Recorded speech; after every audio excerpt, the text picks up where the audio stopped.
नमस्कार साथियों, जोहार।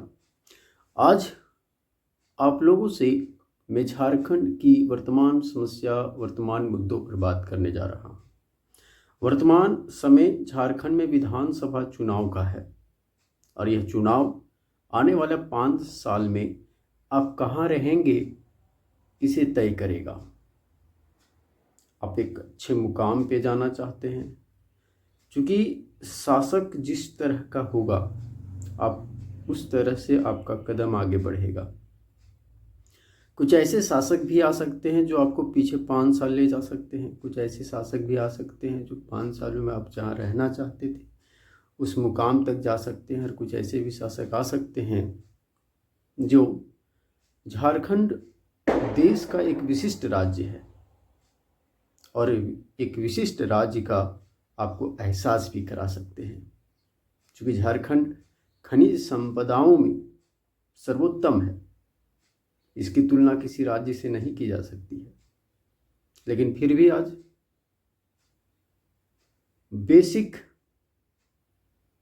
जो आवश्यकताएं हैं उसी बातों को रखकर आज हमसे मतदान करने की आग्रह की जाती है उम्मीदवारों के द्वारा, जबकि ये नहीं होना चाहिए। आर्थिक दृष्टि से यदि विकास देखा जाए तो झारखंड से कोई अधिक विकसित राज्य नहीं हो सकता था, लेकिन आज हम लोग क्या हैं, बहुत पीछे हैं। तो बस एक बात सुन लीजिएगा कि जो आपने 2019 में गलतियां की थी वो गलती मत करना। आज मेरे जैसे कई युवा आज बेरोजगार हैं, तो सिर्फ और सिर्फ अभी जो सरकार है, जो पिछली 2019 में जो सरकार बनी, उस शासक के वजह से हम लोग बेरोजगार हैं। एक ऐसी स्थिति पैदा की गई कि जिसके पास अपना टैलेंट है उसका कोई भी अस्तित्व न रहने दिया गया, मजबूर किया गया।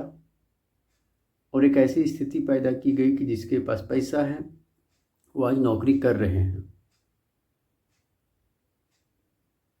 मैं इस बात को स्पष्ट कर सकता हूँ। मेरे कई मित्र हैं जो मैं भी यूजीसी नेट क्वालिफाइड और हम लोग सभी पीजीटी ज्योग्राफी की परीक्षा में छट गए। मेरे कई मित्र जो आज जॉब कर रहे हैं वो आज खुद समझ रहे हैं कि मैं किस स्थिति में यहाँ पे आया हूँ। खैर वो अलग बात है। मैं आपको एक जागरूक करने आया हूँ कि आप सोच समझकर मतदान जरूर कीजिएगा। आप पार्टी के नाम पर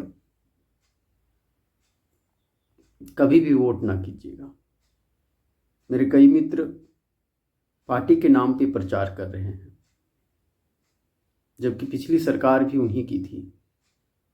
ये जानते हुए वो खुद बेरोजगार हैं, उनके भाई, उनके आसपास के कितने तेज तरार स्टूडेंट आज बेरोजगार हैं। लेकिन फिर भी मुझे अफसोस आता है कि वो लोग क्यों ऐसा कर रहे हैं, सिर्फ पैसा के लिए। खैर उनका वही फंडा रहता है। मैं उनसे कोई मूल झगड़ा नहीं लेना चाहता हूँ, लेकिन आप मतदान अवश्य करें और मतदान सोच समझ कर करें। क्योंकि जो लोग वैसे लोगों का आज सपोर्ट कर रहे हैं,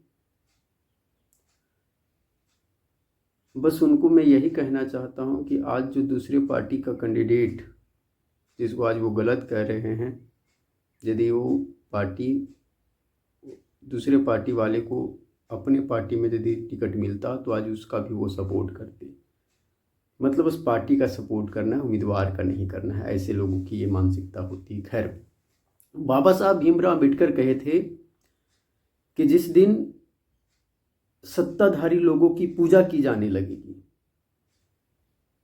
उस दिन समझना कि वह शासक निरंकुश बन सकता है या वो शासक निरंकुश है।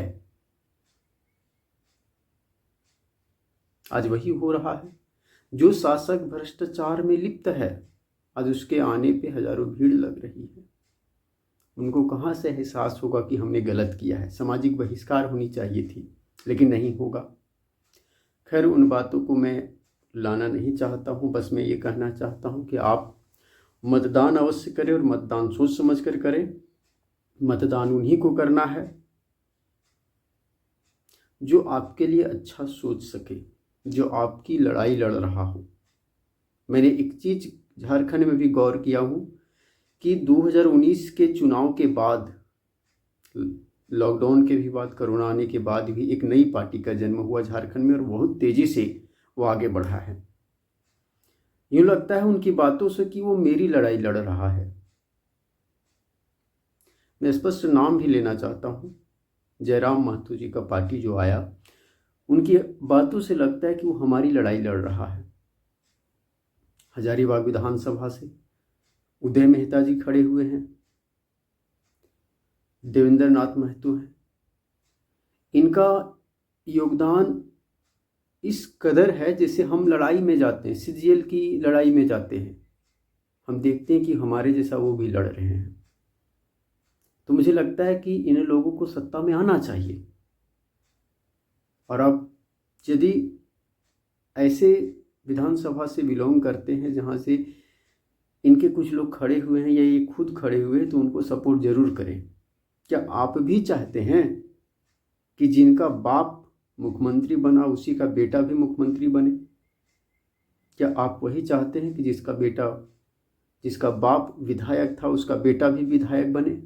तो फिर तो आप उसी परिवारवाद वाले सोच वाले हैं। और यदि आप परिवारवाद सोच से हट के हैं, परे हैं, तो कभी मध्यम वर्ग के लोगों को भी सत्ता में आने का एक अवसर दें। बड़े बड़े नेता कह गए कि लाखों से अधिक मध्यम और निम्न वर्गीय परिवार को पॉलिटिक्स में आने की ज़रूरत है। तो फिर क्यों आज जो आ रहे हैं उन्हें आप क्यों सपोर्ट नहीं कर रहे हैं? कम से कम इतना ज़रूर है कि ये जो नए लड़के हैं, ये आपका और आपके लड़के के भविष्य को संवारने का ही काम करेंगे। ये गर्म खून वाले हैं। देश की आज़ादी में भी गर्म खून वाले की ज़रूरत थी और उन्होंने कर दिखाया। तो आज भी उन्हें मौका दें और ऐसे युवाओं को आप वोट जरूर करें। धन्यवाद।